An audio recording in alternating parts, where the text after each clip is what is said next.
let's work on an order together. This specific client reached out saying that they would like these bookmarks, which were actually on my Instagram. I never uploaded them to my website.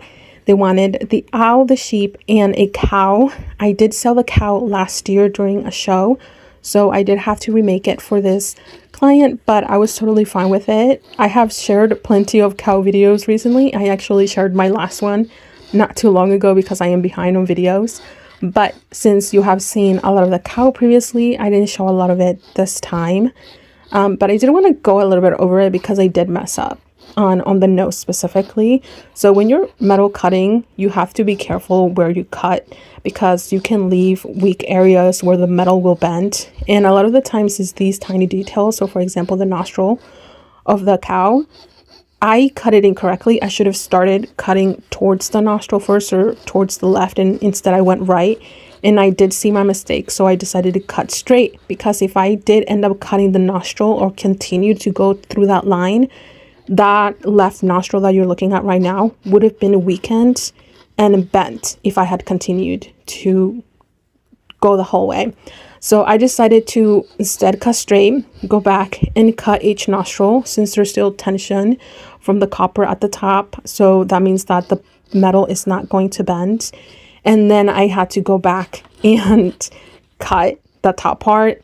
And because I can see the design better on my left side, I did have to go back towards the left nostril to cut that line.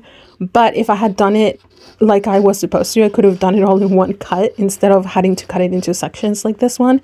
It's unfortunate, but I did catch it early on. However, it's like nothing is ever impossible when you're cutting copper, but I had done this design so many times, so the fact that I messed up on that area still haunts me to this day.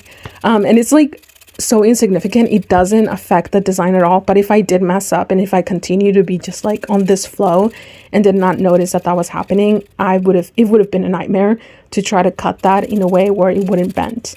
And fixing a bent detail like that is really hard because it is noticeable in the final product sometimes.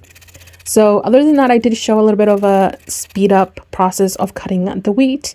The wheat is like kind of boring to watch because I am inserting and exerting the saw blade multiple times, and it's just not fun. You're just like, they're very short cuts. It's not that impressive what I'm doing. And a lot of the times for my copper bookmarks, that's how it is. The bottoms have more detail, so I am just inserting and exerting, and you can't really see what I'm doing. But the final results are always great, and this is what they look like.